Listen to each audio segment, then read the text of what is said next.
abençoe a tua igreja, Senhor, nesse momento em que a tua palavra será exposta, superando as nossas fraquezas, as nossas limitações. Que a tua palavra e o teu poder triunfe sobre nós, para a glória do teu santo nome. Amém. Irmãos, vamos abrir nossas Bíblias em Mateus, capítulo 5, dando sequência ao que estamos tratando aí ao longo de algumas exposições do Sermão do Monte. Hoje nós vamos expor o capítulo 5, versos 21 a 26. Nesse primeiro momento, na parte da manhã, nós vamos falar aqui nos dois primeiros versos, 21 e 22. E à noite a gente conclui, ok? Mateus 5, 21 a 26, fazendo a leitura dessa sessão inteira. Diz assim a palavra do Senhor: Ouviste que foi dito aos antigos: não matarás, e quem matar estará sujeito a julgamento. Eu, porém, vos digo que todo aquele que sem motivo se irá contra seu irmão estará sujeito a julgamento. E quem proferir um insulto a seu irmão estará sujeito a julgamento no tribunal. E quem lhe chamar tolo estará sujeito ao inferno de fogo. Se, pois, ao trazeres ao altar a tua oferta, ali te lembrares de que teu irmão tem alguma coisa contra ti, deixa perante o altar a tua oferta, vai primeiro reconciliar-te com o teu irmão, e então, voltando, faz a tua oferta. Entra em acordo sem demora com o teu adversário, enquanto estás com ele a caminho, para que o adversário não te entregue ao juiz, o juiz é o oficial de justiça, e sejas recolhido à prisão. Em verdade te digo que não sairás dali, enquanto não pagares o último centavo. Antes de prosseguirmos aí, de adentrarmos na exposição propriamente dita, desse trecho que lemos, é importante relembrarmos e situarmos aqui a exposição que o Senhor Jesus tem feito no seu sermão. Inicialmente, nos versos anteriores, eu tenho aqui em vista os versos 17 a 20, nós vimos como o Senhor se posiciona com relação à lei de Deus, com relação à Escritura. Nós vimos ali como essa relação é feita. O Antigo Testamento, lei, e os profetas. Ele está se referindo à Escritura, à Palavra de Deus. E ele faz uma exposição clara a respeito do espírito da lei que permanece. Nós tocamos nesse ponto, nós enfatizamos essa realidade do espírito da lei que permanece e que faz parte do propósito de Deus para cada cristão verdadeiro no que diz respeito à justiça do reino de Deus. E assim, ao definir a sua atitude para com a lei de Deus, e o propósito para o qual ele veio, o Senhor então chama aqui os seus ouvintes a tomarem consciência do que isso significa de fato para as suas vidas, que isso então significa para a sua caminhada. E agora o Senhor prossegue nesse trabalho de ensiná-los sobre essa verdadeira justiça do reino de Deus, no que a gente pode observar, e é bom que você permaneça com a Bíblia aberta, olhando o que vamos ver, no que a gente pode dizer que é uma exposição mais profunda, desenvolvida aí a partir daquilo que ele havia dito anteriormente no verso 20.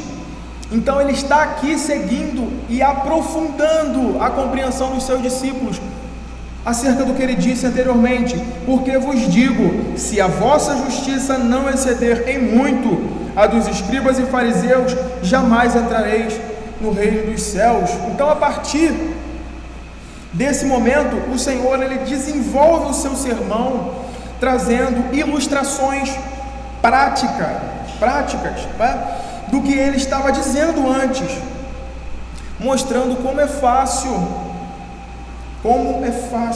focarmos na casca da religião, como é fácil focarmos na exterioridade da lei e perdermos de vista o seu espírito, assim como os fariseus fizeram. Então ele nos apresenta aí 6 contrastes que nós vamos ver ao longo dessas exposições, cada um dos quais foi introduzido mediante essa fórmula que vamos ver recorrentemente aí, que diz: ouviste que foi dito aos antigos, eu porém vos digo. Irmãos, nessas ilustrações que o Senhor faz aqui, dentro dessas fórmulas que ele usa aqui, ouviste que foi dito, eu porém vos digo, nós temos grandes instruções para nós, grandes e preciosas exortações e grandes chamados ao autoexame, para que possamos olhar para o nosso próprio coração, para o nosso proveito e glória do Senhor.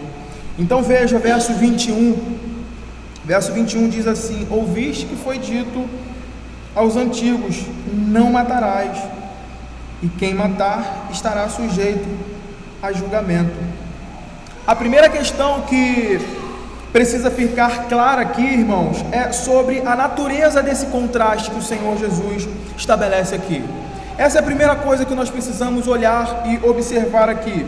Esse contraste não é entre a lei que foi dada por Deus por intermédio de Moisés e o ensino que agora o Senhor Jesus está trazendo, porque, como vimos anteriormente, ao fazer esse contraste, ou melhor, antes de fazer esse contraste na sessão anterior, ele se posiciona, ele afirma qual é a sua relação com a lei de Deus, com a lei dada por intermédio de Moisés, e a sua relação e a sua posição é essa. Ele não veio revogar a lei, não é isso que é dito?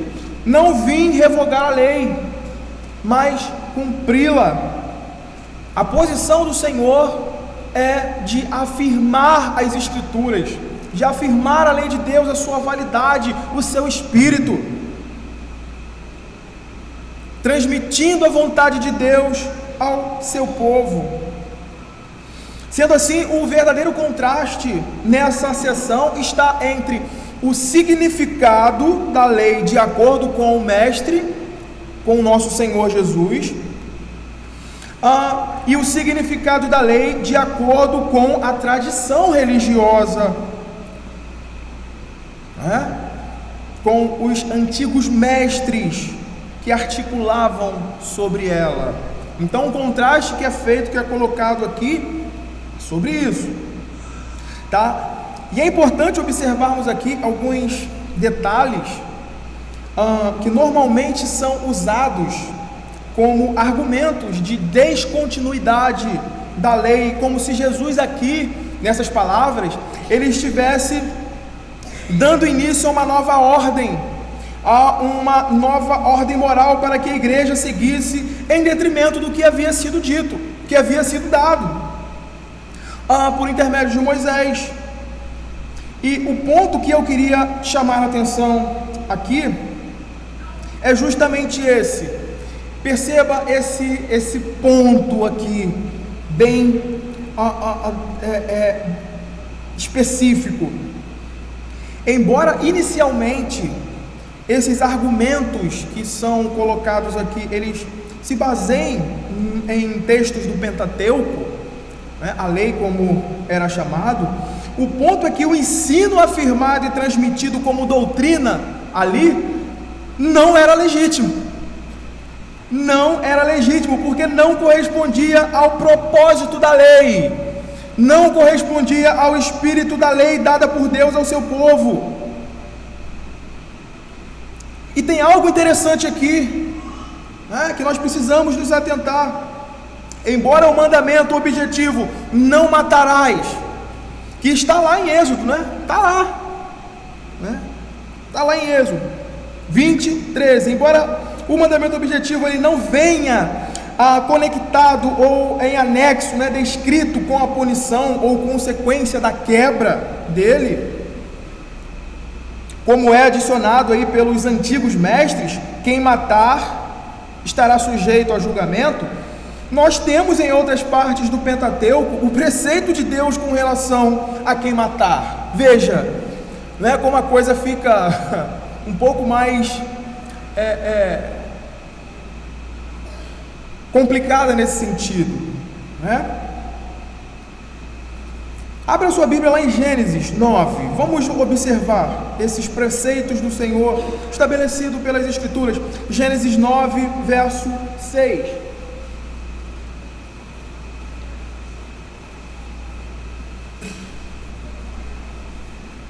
O Senhor Jesus estabelecendo o princípio. Gênesis 9, 6 diz: se alguém derramar o sangue do homem, pelo homem se derramará o seu. Números 35, 30.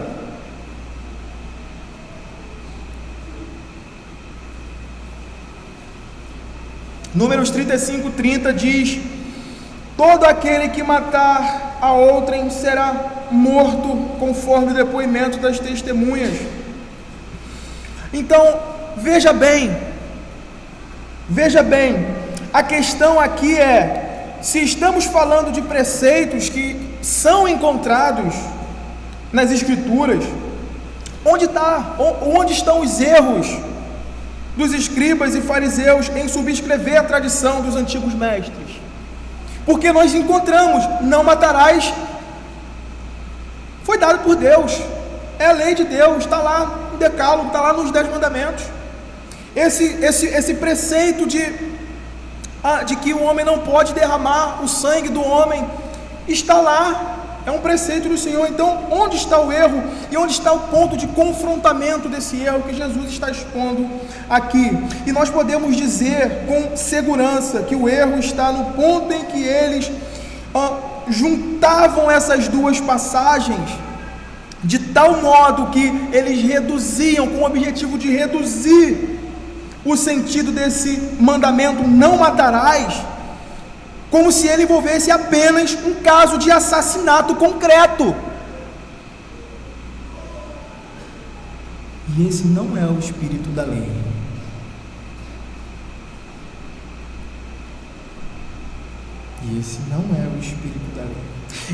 Nesse sentido, o que estava errado não era o que eles tinham dito, porque nós vimos aqui, e sim o que eles deixaram de dizer,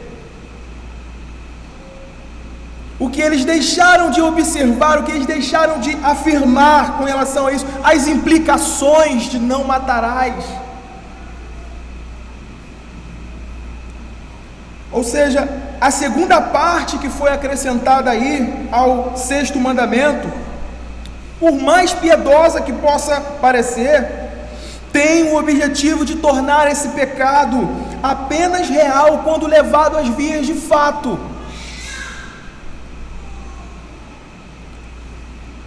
Porém, veja a questão aqui, se alguém por algum motivo estivesse livre de ter executado o ato do assassinato, essa pessoa estaria livre desse pecado proibido no sexto mandamento e, consequentemente, livre da lei. Esse mandamento então não teria uma via de aplicabilidade para uma pessoa que não tivesse cometido o ato de ter matado alguém, de derramado sangue, não é? Levado isso às vias de fato. Irmãos, qual é a implicação disso? É o que nós vamos ver o Senhor Jesus confrontando aqui, a fim de mostrar o verdadeiro propósito do Espírito da lei, a fim de levar os seus discípulos a entender a justiça do reino de Deus, aquela que ele disse: se vocês não excederem em muito a justiça desses homens, vocês não vão entrar no reino dos céus. A implicação aqui é uma espécie de autojustiça, uma segurança presunçosa, mas superficial, que em última instância nega a depravação total do homem e o seu estado de miséria sem Cristo, e se fia em sua própria justiça, como se tão somente ele estivesse livre do sangue de alguém, ele então pudesse triunfar sobre esse mandamento, ele pudesse bater no peito e arrogar mérito de então estar em paz com Deus, de estar bem, porque ele não peca nesse mandamento, ele está bem. Um ponto que eu queria te chamar a atenção aqui, por mais que isso te cause espanto, a realidade é essa: cada um de nós somos assassinos por natureza. Ninguém aqui escapa disso, ninguém. E talvez isso de fato te espante, mas talvez esse espanto venha justamente porque nós temos uma mentalidade muito pequena sobre os 10 mandamentos, porque nós temos uma mentalidade muito distante do espírito da lei, dada por Deus, e muitas vezes igual a dos fariseus e escribas a respeito da lei de Deus, nutrindo em nosso coração uma falsa expectativa ou uma autojustiça. E aí, dentro dessa questão, dessa perspectiva pequena, reduzida no espírito da lei que temos, nós olhamos para as Escrituras, para textos como, por exemplo, o que vem antes: não terás outros deuses diante de mim, e pensamos imediatamente numa linha de ação, daquilo que eu posso fazer para evitar pecar ou quebrar esse mandamento. Imediatamente nós pensamos: opa, peraí, não terás outros deuses diante de mim, então eu não posso ter um ídolo, eu não posso fazer isso, eu não posso. Pensamos muito em termos de esquemas que nos livre de ações pecaminosas, de executar isso ou aquilo porque é errado. Veja bem, mas nos esquecemos de que a natureza corrupta e depravada, abrigada em nossos corações, está lá. E ainda que eu não tenha construído um bezerro de ouro, ainda que eu não tenha feito diretamente alguma questão que envolve essa proibição, eu posso ser ainda um idólatra no meu coração.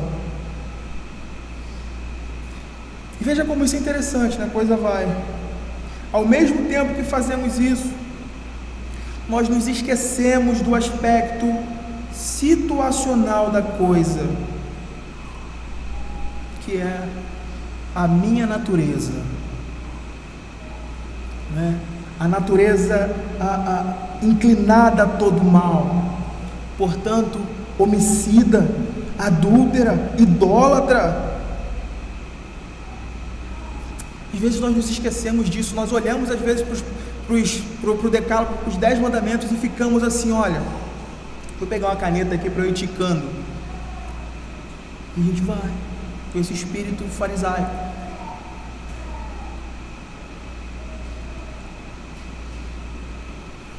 Não há nada em nós, não há nada em mim que possa me livrar dessa corrupção que opera ativamente em cada canto do meu ser e que me faz ser exatamente aquilo. A lei foi dada justamente para que eu veja isso e não confie em mim.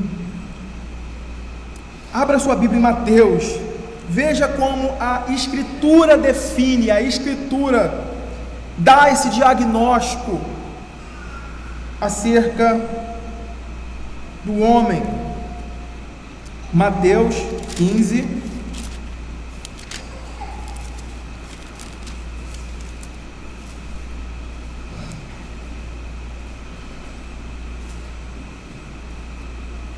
19. Olha o que o texto diz.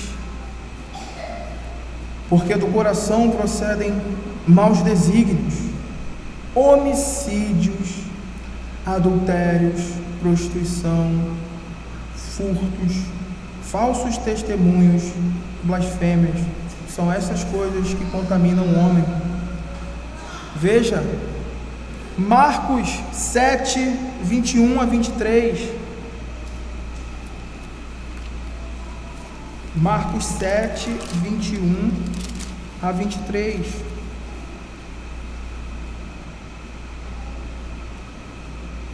Porque de dentro do coração do homem é que procedem os maus desígnios, a prostituição, os furtos, os homicídios, os adultérios, a avareza, as malícias, o dolo, a lascívia, a inveja, a blasfêmia, a soberba, a loucura. Ora, verso 23, todos estes males vêm de dentro e contaminam o homem. A lei tem justamente esse propósito, então, de nos revelar o pecado que habita em nós e que nos faz odiosos diante de Deus, de um Deus santo. E veja bem, isso não é meramente um propósito aleatório, simplesmente para nos deixar com essa convicção doutrinária de que eu sou pecador. Não, ela tem um objetivo, ela tem um propósito com isso, que é o quê? Levar a confissão genuína de um coração miserável, a essa visão clara de miséria, na esperança da graça de Deus em salvá-lo, e somente Deus salvá-lo. É isso que o apóstolo João vai dizer lá em sua carta, primeira carta, João 1, 1 João 1,9, se confessarmos os nossos pecados, Ele é fiel e justo para nos perdoar os pecados e nos purificar de toda injustiça. Confessar aqui, irmão, significa não negar. Confessar aqui significa literalmente, eu concordo com o diagnóstico, eu concordo com a declaração. Que declaração? A declaração da lei, que mostra quem de fato nós somos. É isso que significa quando nós nos deparamos com a lei de Deus e concordamos com o diagnóstico que ela dá de nós. E é interessante o que certo comentarista diz, sobre esse ponto. Diz que quando negamos que somos pecadores, transformamos Deus em mentiroso, não apenas em sua palavra, mas em seu feito na cruz.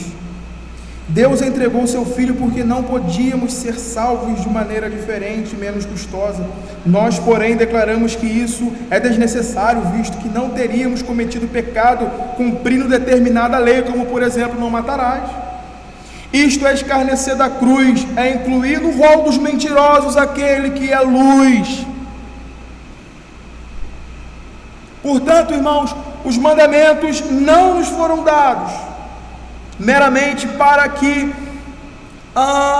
evitemos, exterior ou interiormente, o que é proibido neles e nos gloriemos nisso, mas eles foram dados para que tomemos conhecimento da nossa real natureza pecaminosa e da nossa miséria sem Cristo, a fim de que o desejemos como nossa justiça, a fim de que esperemos somente nele para a nossa justiça.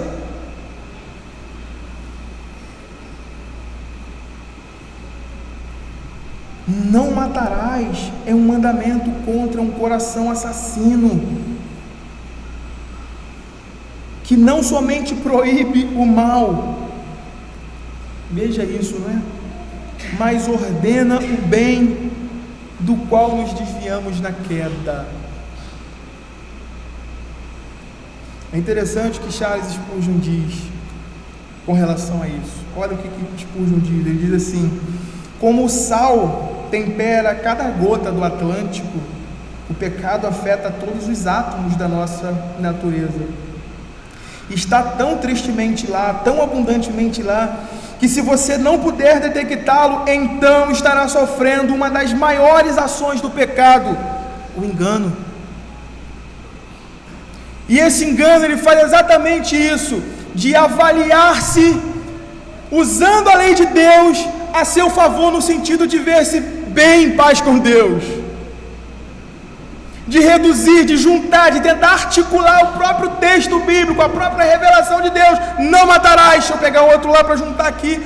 E se alguém matar, estará sujeito ao julgamento, dentro de uma realidade terrena, de um julgamento humano. O propósito ali é esse. E se você for reparar bem, eles estão se eximindo aqui, eles estão eliminando aquilo que o próprio Senhor estabeleceu para aquele que sem motivo, sem causa justa, tirar a vida do homem, que é a morte. Não é isso que lemos lá em Gênesis 9, 6?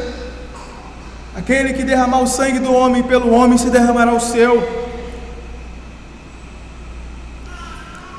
Será levado a julgamento. Abafa isso.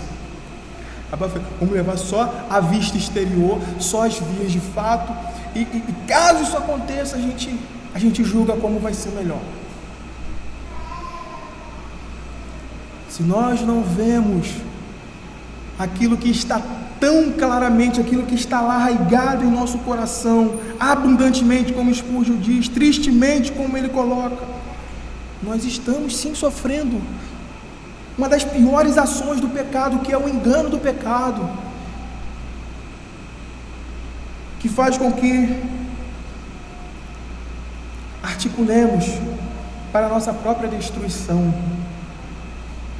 Veja como a coisa toma um tom mais grave, mais sério, quando olhamos não somente para a casca da religião, para meros aspectos exteriores da lei, mas olhamos para o coração, para o espírito da lei. Se você notar bem, o que está em foco aqui no ensino dos escribas e fariseus, nesse ensino que eles na verdade subscreviam da tradição, como o Senhor diz ali, né? Ouviste o que foi dito aos antigos, né? A ideia seria essa. O que está em foco aqui é apenas uma análise externa, social, de crime, de uma realidade, de uma questão social, e não espiritual, interna, do pecado no coração. Veja, nada foi dito sobre ira. Eles não pensaram textos, eles não procuraram nas escrituras do Antigo Testamento, e tem texto que mostre essa realidade do coração, que motiva o coração para que então ele gere essa ação final do assassinato. Nada foi dito sobre o ódio, nada foi dito sobre falar mal, sobre destruir a honra do próximo, de tramar assassinato no seu coração. Nada foi dito. O princípio que precisamos ver aqui e ter em consideração é que matar é, antes do que um crime da sociedade, é um pecado contra Deus, é um atentado contra a imagem de Deus no homem. Texto que nós lemos lá em Gênesis 9, 6, deixa isso muito claro. Ele ensina sobre esse pecado, e que a raiz desse pecado, a raiz da transgressão nesse crime, é destruir a imagem de Deus que está refletida no homem. Não se engane, você não poderá atacar, ferir verbalmente, fisicamente, seja como for o seu irmão, sem antes atacar o próprio Deus, de quem ele é, imagem e semelhança. Assim diz Calvino: ninguém pode ser injurioso para com o seu irmão sem ferir antes ao próprio Deus, de quem o homem é imagem e semelhança.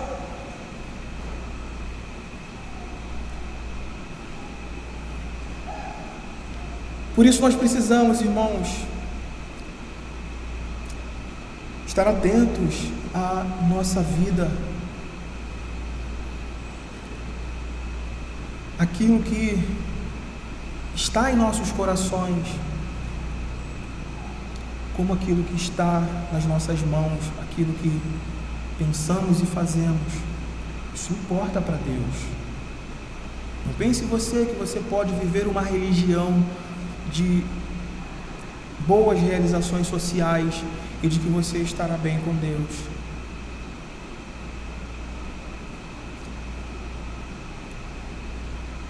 Você pode fazer todo o bem externo, tanto para você quanto para outra, mas se seu coração tem a motivação errada, se você nutre ódio, raiva, ira em seu coração contra quem quer que seja, você é um assassino no coração.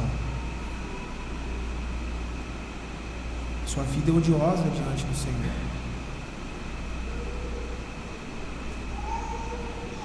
E agora, veja, agora no texto o Senhor ele coloca essa realidade diante dos seus discípulos, expondo e contrastando o erro de uma religiosidade preocupada com essa mera formalidade exterior. Veja os versos 21 e 22 conjuntamente. Ouviste que foi dito aos antigos: não matarás, e quem matará e quem matar estará sujeito a julgamento. Verso 22: eu, porém, vos digo que todo aquele que sem motivo se irar contra seu irmão estará sujeito a julgamento, e quem proferir um insulto a seu irmão estará sujeito a julgamento no tribunal, e quem lhe chamar tolo estará sujeito ao inferno de fogo. Veja como o Senhor Jesus ele vai aprofundando e dando o grau mais pesado da coisa, só que colocando o mandamento na sua devida linha de interpretação e de aplicação para a vida do homem.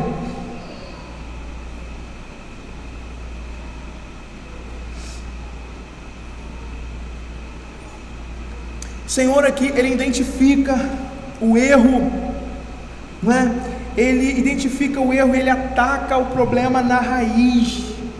Em outras palavras, nós percebemos como os fariseus, nesse sentido aqui, do que eles diziam, do que eles ensinavam a partir da Escritura, como eles tinham despido esse mandamento do seu verdadeiro e grandioso propósito, do seu conteúdo, reduzindo-o meramente, como falamos, a uma questão de homicídio literal. Não que isso seja pequeno ou banal, tá? Não que isso seja algo insignificante,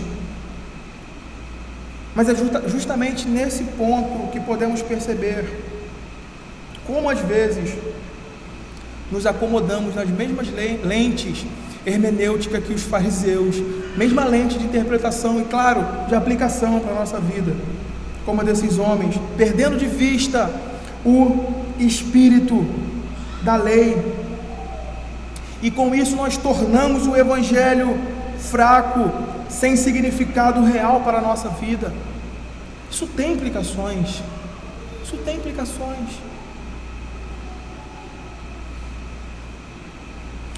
E aí talvez você esteja se perguntando: tá bom, mas como esse mandamento se aplicaria a nós hoje? Já estávamos conversando lá em casa, na leitura do livro, né, com relação a alguns aspectos aqui desse mandamento. Talvez a questão que vem à nossa mente seja essa: porque pelo conhecimento que eu tenho, né, e que nós temos aqui, creio que não tenha ninguém aqui que tenha de fato matado alguém, né, tenha assassinado alguém, e portanto, nesse sentido, a igreja estaria inculpável desse mandamento. E mais uma vez eu queria que você visse isso. É possível, ao exemplo dos fariseus e escribas, concebermos a lei de Deus conforme a encontramos nas Escrituras, mas ao mesmo tempo defini-la e interpretá-la de tal modo que a transformemos em algo que possamos observar facilmente, com extrema facilidade.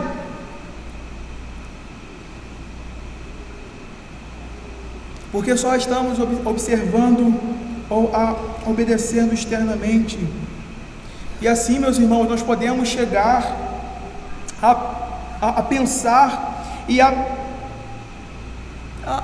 convicção de que tudo está indo bem conosco, de que tudo está certo. Entretanto, o Senhor Jesus aqui, no seu sermão, ele caminha de tal forma a conduzir os seus discípulos, a conduzir-nos no entendimento de que não matarás, não significa apenas não cometerás homicídio. Ele contrapõe a falsa interpretação da lei, afirmando o verdadeiro sentido em que ela deveria ser compreendida pelos filhos de Deus e aplicada às suas vidas, no tratamento com seu próximo. Eu, porém, vos digo que todo aquele que sem motivo se irá contra o seu irmão estará sujeito a julgamento. Aqui a coisa muda de figura, porque o Senhor tira o assassinato de ser apenas um crime exterior e o trata antes como algo interior, um crime no coração. Veja, para Jesus, matar com uma faca, envolver-se no assassinato do caráter de alguém por meio da raiva, ou menosprezar o outro, chamando-o de tolo, ou literalmente burro, ou as implicações que isso carrega, são parte e parcela da mesma doença espiritual que está lá no coração, e que às vezes nós nos evadimos, nos eximimos.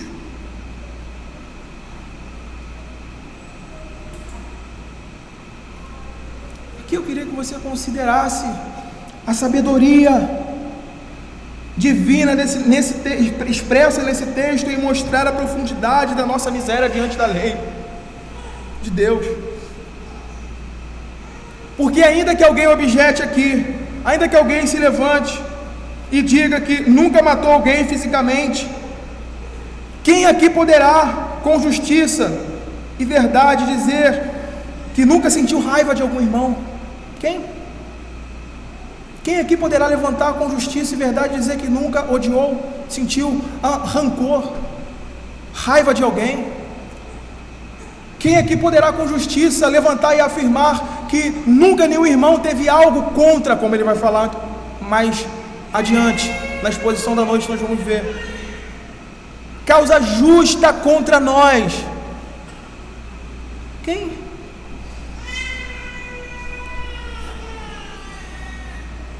Todas as vezes que levantamos nosso coração em ira, entenda bem a questão da ira aqui, a ira injusta. Existe um tipo de ira legítima, não é? Que é a ira contra o pecado, que é a ira contra o curso ímpio, maligno desse mundo, que é aquela ira que o nosso Senhor Jesus, o nosso Mestre, apresenta quando entra no templo e vê o que estava sendo feito. O que ele fez?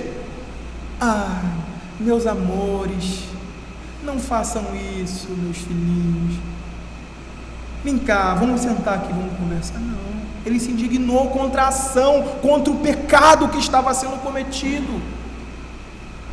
A ira legítima. Mas sendo bem otimista, 99% da ira que levantamos em nosso coração é a ira pecaminosa, que está sendo condenada, que é proibida e que levará consequentemente aos atos do assassinato no coração, ao ódio, à maledicência, à destruição da honra alheia. Eu estou sendo otimista, falando 99% das vezes. E o nosso coração se levanta em ira. É uma ira pecaminosa. É uma ira motivada por uma causa egoísta, por uma causa própria, não pela honra de Deus, pela verdade, pela justiça de fato, mas porque somos orgulhosos, vaidosos. Queria que você visse e contemplasse a sabedoria de Deus em nos mostrar a miséria diante da lei de Deus, e você visse exatamente isso, o início do ato externo do homicídio, do assassinato, é a ira pecaminosa, o ódio que está no coração de forma invisível. Todos nós somos culpados diante de Deus, ninguém escapa, ninguém. Romanos 3, abra Romanos 3, talvez se você ainda nutre alguma boa expectativa a seu respeito, alguma forma de farisaicamente se livrar disso aqui e falar, não, eu sou a vírgula, né, fora desse esquema. Romanos 3, 19 a 20, ora, sabemos que tudo que a lei diz, aos que vivem na lei diz, para que se cale toda a boca e todo mundo seja culpável perante Deus. Culpável, só até aqui. Em outras palavras, para que a gente entenda isso, o que é proibido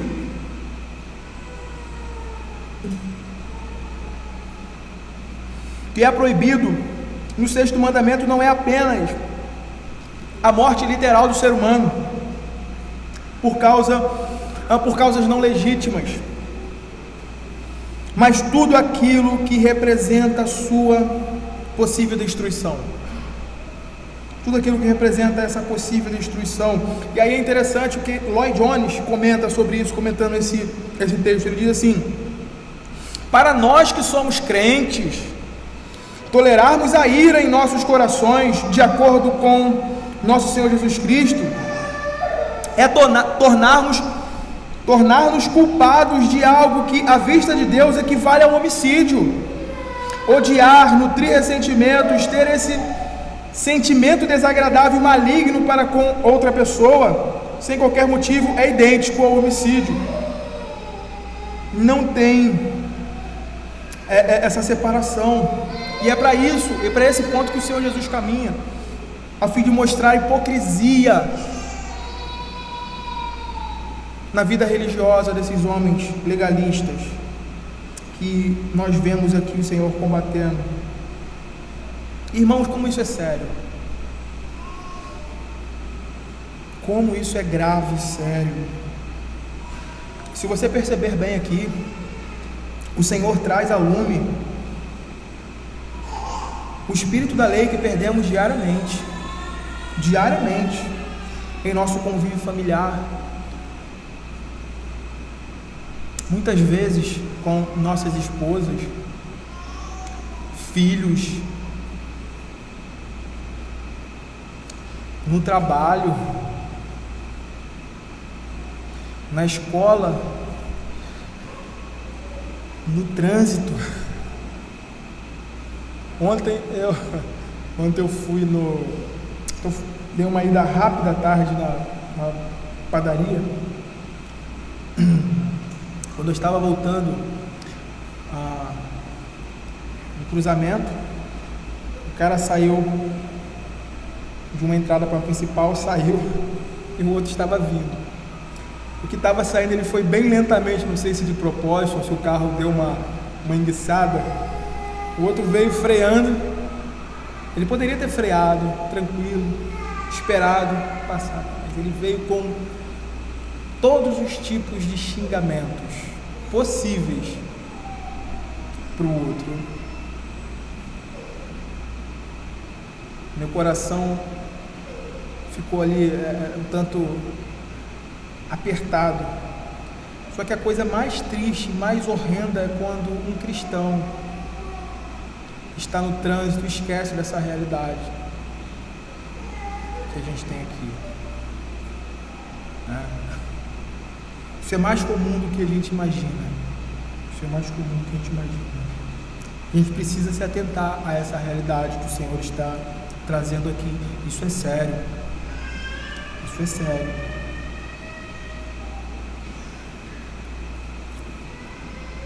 Veja a gravidade do que temos aqui, verso 22.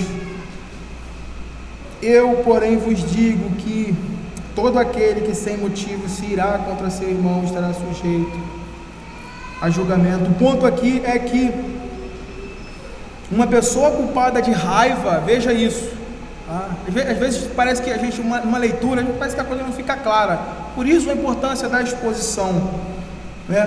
O ponto que o Senhor Jesus aqui está afirmando e ensinando é que uma pessoa culpada de raiva no coração é culpada de assassinato e merece uma punição de um assassino. E por mais que isso cause choque ao seu coração, esse é o ensino bíblico. Esse é o ponto para que você não conduza uma vida cristã a modo dos fariseus, cheio de morte, cheio de assassinato, cheio de ódio, cheio de ira no coração, e venha ao culto solene prestar culto a Deus. Ele vai falar disso lá à frente. Para tudo, não presta, vai lá resolver isso. Você não pode viver uma vida cristã em paz enquanto isso não estiver resolvido no seu coração, enquanto o seu coração não estiver arrependido desse pecado, tiver abandonado esse pecado na dependência do Senhor. Abra 1 João 3, verso 15.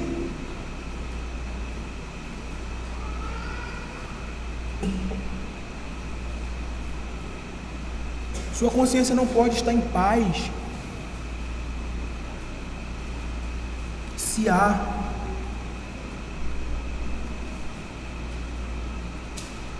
raiva, ira, ódio nutrido em seu coração por um irmão, por alguém. 1 João 3,15. Todo aquele que odeia seu irmão é assassino.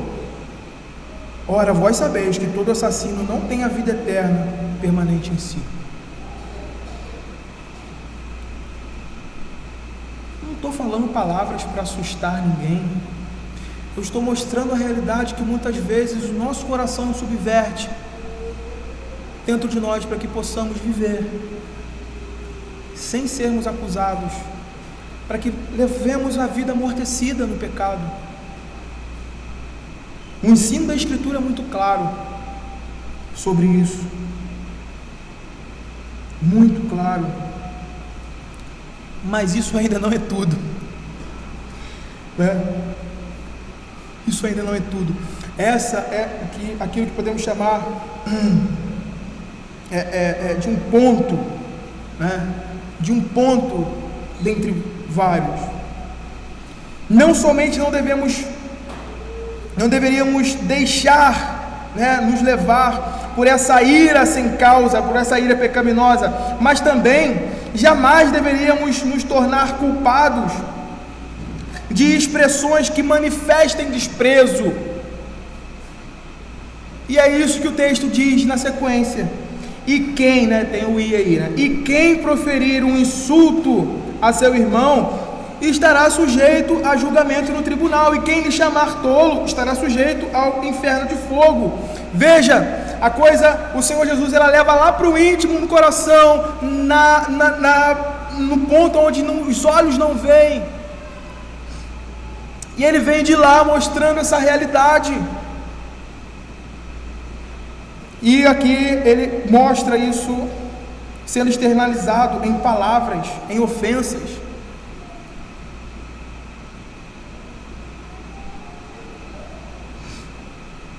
A realidade contextual aqui é que os escribas e fariseus, com aquele acréscimo feito à lei, quem matar estará sujeito a julgamento, eles visualizam apenas o tribunal humano e eliminam a gravidade do pecado,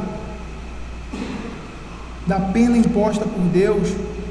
Se alguém matar ou alguém derramar o sangue do homem, pelo sangue Pelo homem se derramará o seu, porque Deus o fez segundo a sua imagem. A pena era a pena de morte. A pena era a pena de morte. E aqui, como nós falamos, eles reduzem a uma esfera de julgamento humano. Entanto, o Senhor ensina aqui e diz que aquele que nutrir o ódio, a ira em seu coração e externalizar isso, no auge da ira, proferir insultos a seu irmão, estará sujeito ao tribunal e do inferno de fogo. Ele está aplicando o mesmo princípio capital de consequência para o ato externo do assassinato, agora para o interno e invisível de assassinato no coração. Veja como a coisa é grave. E por que isso é grave, sério, importante? E nós precisamos ter cuidado do nosso coração, da nossa vida com relação a isso, porque o caminho daqueles que não exercem misericórdia, que odeiam, que nutrem a ira, que esses sentimentos norteiam o seu caminho e suas ações, certamente é o caminho da perdição, é o caminho do inferno, é o caminho daqueles que trilham para a perdição eterna. Por isso, como cristãos, o Senhor Jesus aqui está chamando o seu povo, os seus discípulos, e mostrando que a justiça do reino dos céus, ela é muito mais elevada do que meramente a exterioridade que era apresentada. Como cristão, devemos cuidar que os nossos pés não estejam no caminho dos pecadores, dos assassinos.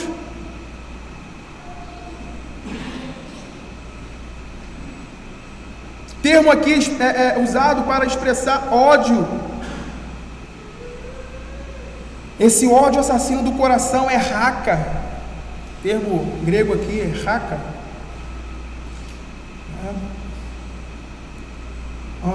E o outro, são dois termos que são colocados aí, tolo, moros. E eles significam juntamente isso, uma espécie de... o primeiro, raka, é uma espécie de insulto que significa estúpido, como se alguém estivesse qualificando o outro de idiota,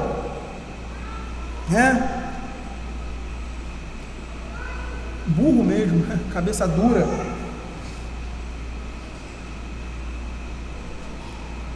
E o outro faz um sentido ali muito, muito forte naquele contexto, em que Jesus está proferindo isso. Moros é um xingamento, como aquele que, dentro daquele contexto, alguém chamasse outro de moros, era como se ele falasse, seu sem fé.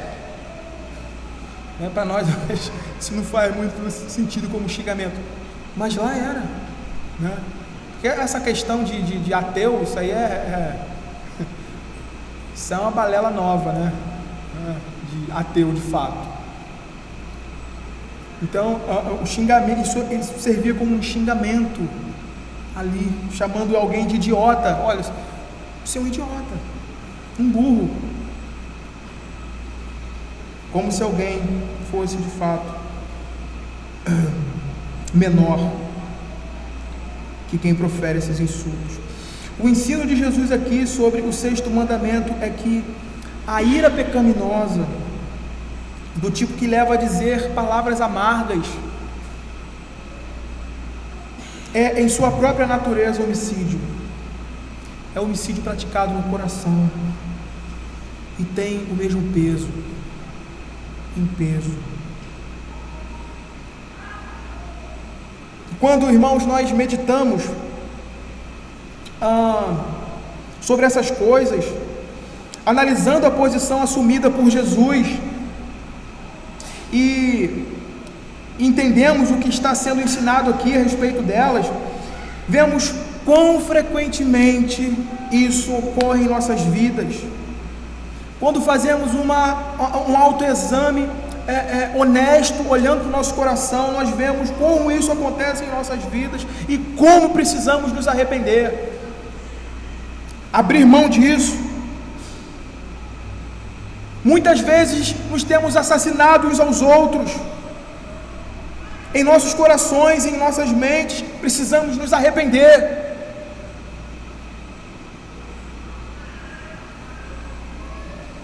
O Sermão do Monte fala a cada um de nós hoje, ele perscruta o nosso coração, até o recesso mais íntimo das nossas almas, a fim de nos mostrar essa realidade e nos levar à confissão de pecado, ao arrependimento e ao abandono disso.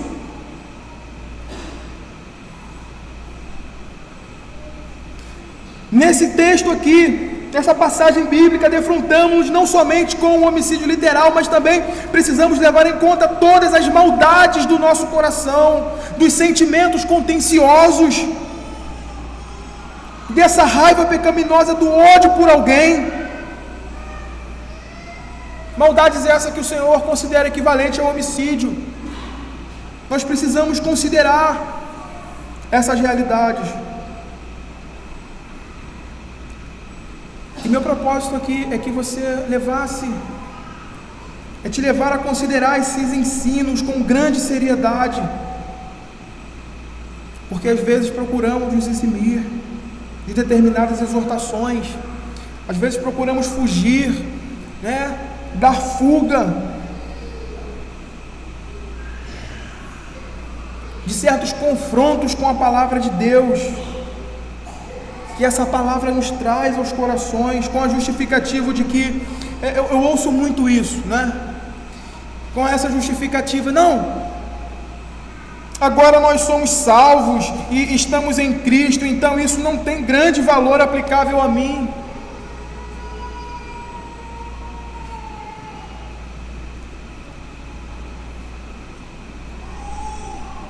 O parafuso aqui é mais ajustado para você.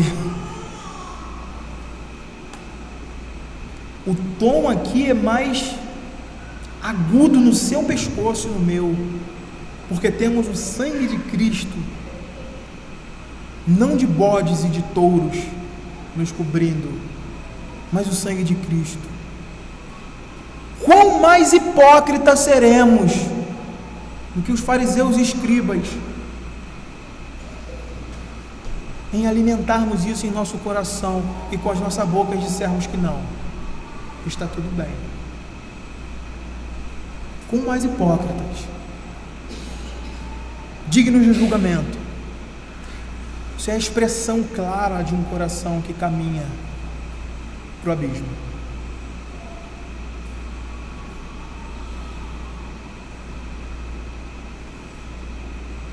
Essa justificação, ela só faz sentido de que você estiver em Cristo e de que você está de fato lutando. E não é uma luta que ela só é marcada por fracasso, não, tá?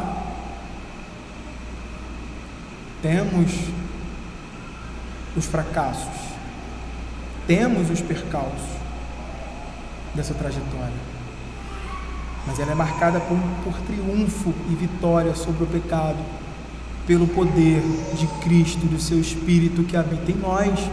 Ou então nós ainda estamos sob o poder e domínio da escravidão, do pecado, de Satanás.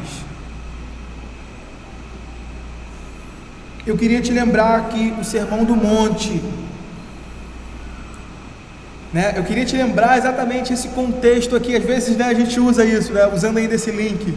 Não, agora eu sou salvo, isso aí não tem aplicabilidade para mim, agora eu estou sob o sangue de Cristo e eu faço isso aí, mas está tudo bem, de vez em quando eu sinto uma ira e pá, Eu queria te lembrar que o Sermão do Monte, que é o que nós estamos falando aqui, embora proferido ali quando a gente começou a expor as bem-aventuranças, nós vimos isso, embora proferida uma grande multidão que estava ali, entre as quais estavam pessoas que não criam em Cristo, Cristo não tinha a mínima importância para eles. O olhar de Cristo é dirigido aos seus discípulos, e esses ensinos aqui, tanto quanto aquelas virtudes que ele apresenta nas bem-aventuranças, é dirigido aos salvos, aos filhos de Deus, exclusivamente aos seus discípulos, para lhes ensinar a verdadeira justiça do reino, para que então se veja a distinção entre o justo e o ímpio, entre o verdadeiro crente que exibe essa justiça do reino dos céus e os hipócritas, como os fariseus e escribas, para que isso fique evidente. Irmãos, não diminuam isso no coração de vocês, na vida prática de vocês. Não diminua essa realidade terrível para qual esse mandamento e essa instrução do Senhor está apontando. Esse pecado não é somente possível a nós,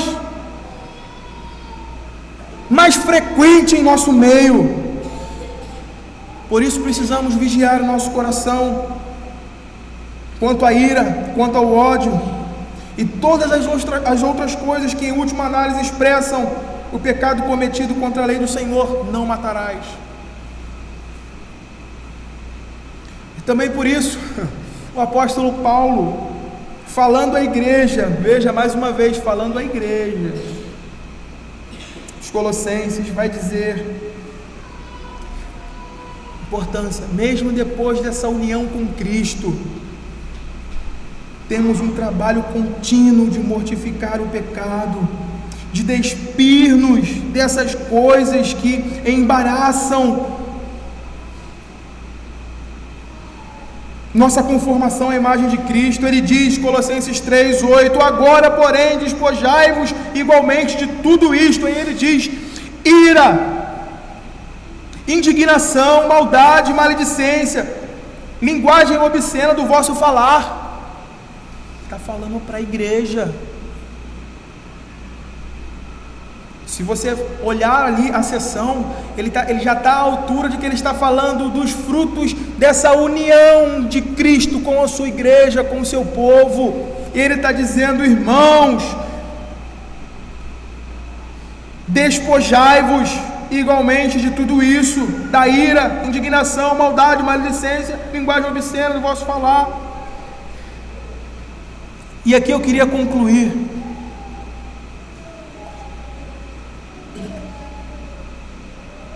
te levando a pensar e te levando a refletir sobre algumas questões aplicáveis a nós,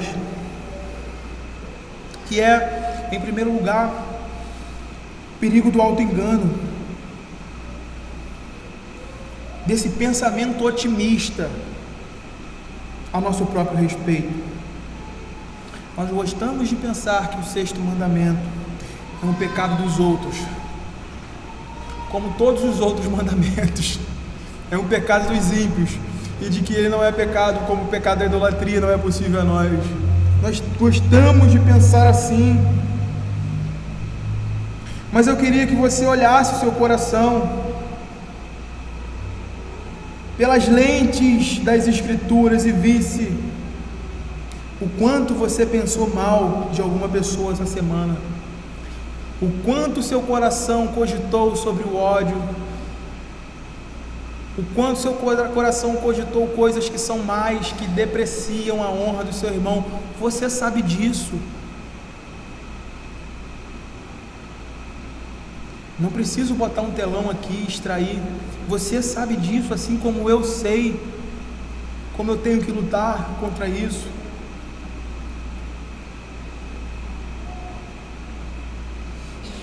Como os seus lábios se saíram essa semana no trânsito, como você lidou com o seu colega no trabalho, como você lidou com a sua esposa, com seus filhos em casa.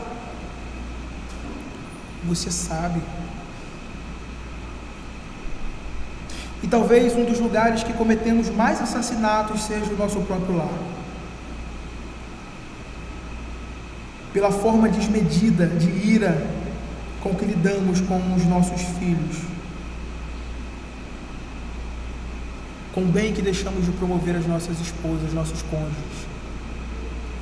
A gente vai ver, essa aqui é a parte negativa da proibição, não é essa primeira parte do mandamento, não matarás. À noite a gente vai ver a parte positiva, que é aquilo que é exigido.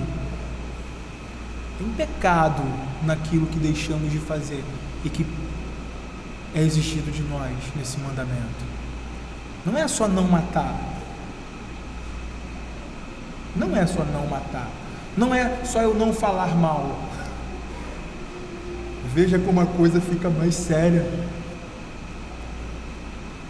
Veja como aquele papo de que nós estamos sobre a graça, não estamos mais sobre a lei. O Senhor Jesus está ajustando a realidade da justiça no coração dos seus filhos.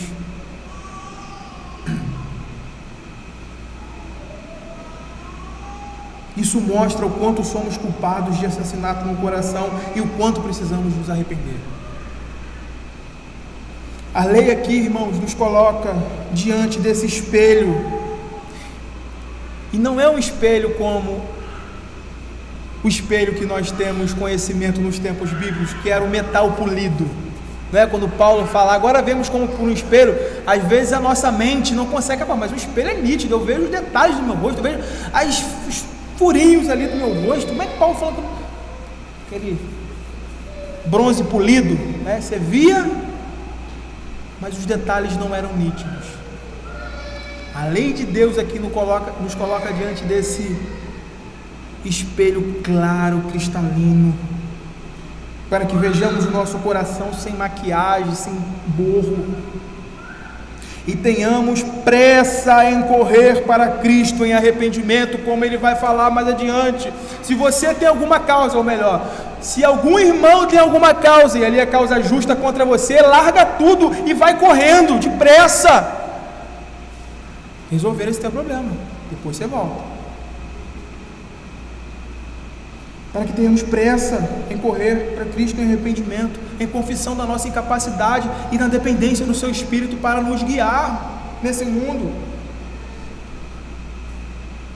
E aí eu queria concluir com algumas colocações sobre essa realidade ainda.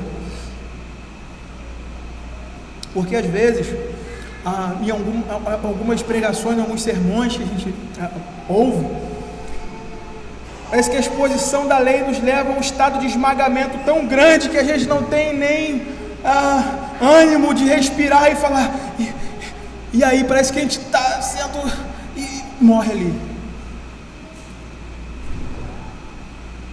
Aqui eu queria te mostrar a mensagem do Evangelho, da boa notícia, da realidade bendita do reino de Deus, da mensagem de Cristo Jesus como a nossa esperança eterna, como a esperança de justiça em que podemos confiar e depender dele somente.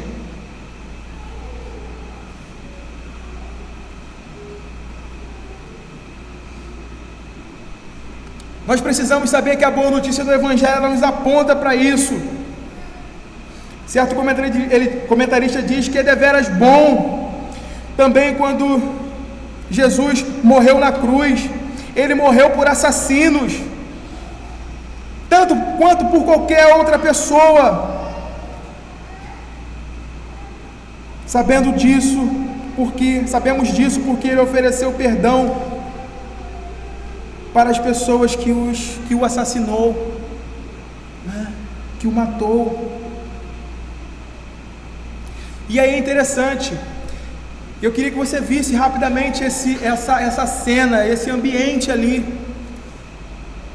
quando o Senhor Jesus ele estava naquela condição, e grande parte da multidão estava ali, crucifica-o, mata, libera logo Barrabás, mata ele.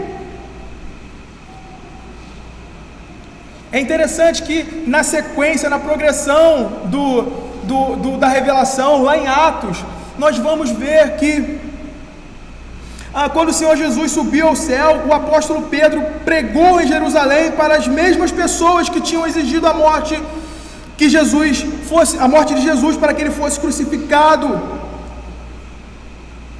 Nós vamos ver que a mensagem, a transmissão que Pedro faz ali, ela é usada pelo Espírito para convencer aquelas pessoas, basicamente, que elas causaram o assassinato, e elas eram culpadas de matar aquele que veio para ser o seu Salvador. Veja que interessante, né? E é interessante quando você olha para o texto bíblico ali, e você vê que após a mensagem de Pedro ser proclamada, o Espírito agir no coração daquelas pessoas que estavam lá gritando: mate-o, crucifique-o. Essas pessoas, ao ouvirem a pregação, o Espírito agir em seu coração, levando-os ao arrependimento. Eles falam: e agora o que eu vou? Pedro fala: vocês são culpados. O Senhor Deus deu esse varão para que você fosse salvo por ele, mas vocês são culpados, vocês mataram ele. Eles entendem essa realidade, eles se veem como os verdadeiros assassinos, como aqueles que são acusados diante da lei de Deus: não matarás. E eles dizem: Pedro, o que faremos? E agora o que faremos? Pedro diz: arrependei-vos e cada um de vós seja batizado em nome de Jesus para perdão dos pecados. Só em Cristo, irmãos, só pelo poder de Cristo e sua palavra na operação do Espírito Santo, um assassino como nós podemos ser aceitos por Deus. E talvez você pense: nossa, que coisa horrível, matar o Filho de Deus, aquelas pessoas eram horríveis. O ponto, meu irmão, é que isso é representativo para nós, assim como os nossos primeiros pais eram, aquele ambiente do Éden, e assim como nós somos culpados do pecado de Adão, de tomarmos o fruto e comer dele, assim também somos culpados de matar o nosso Salvador. Estávamos lá. A voz que gritou: crucifique, era nossa.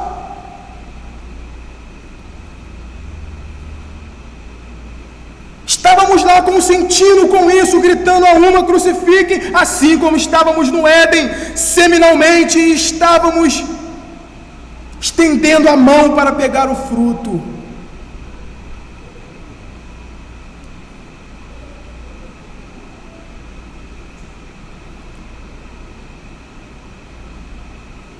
Própria morte de quem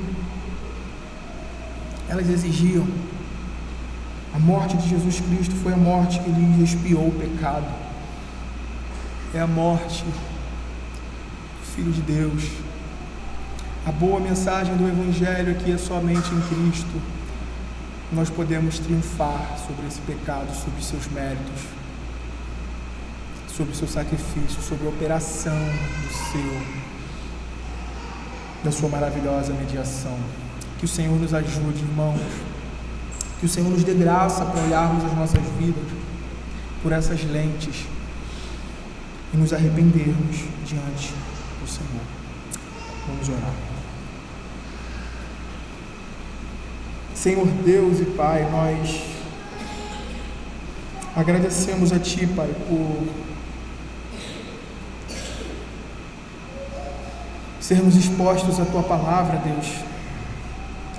Te agradecemos porque o Senhor não nos deixa nutrirmos essa autojustiça em nossos corações sem que a Tua palavra nos martele na consciência, no coração. Te agradecemos, ó Pai, porque a Tua palavra esmiuça os nossos corações, ela mostra as nossas imperfeições. Fazendo isso, nós percebemos o quão fracos, miseráveis, pobres, necessitados somos.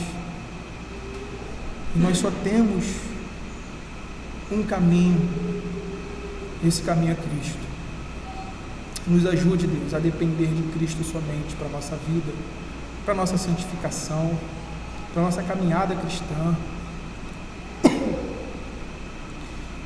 Sejamos convencidos, ó Pai, daqueles sentimentos raivosos que brotam em nossos corações, tenhamos um trato, ó Deus, digno de filhos da aliança com os nossos próximos, com os nossos irmãos, com a igreja do Senhor e em nossos lares. Nos ajuda em nome do Senhor Jesus. Amém.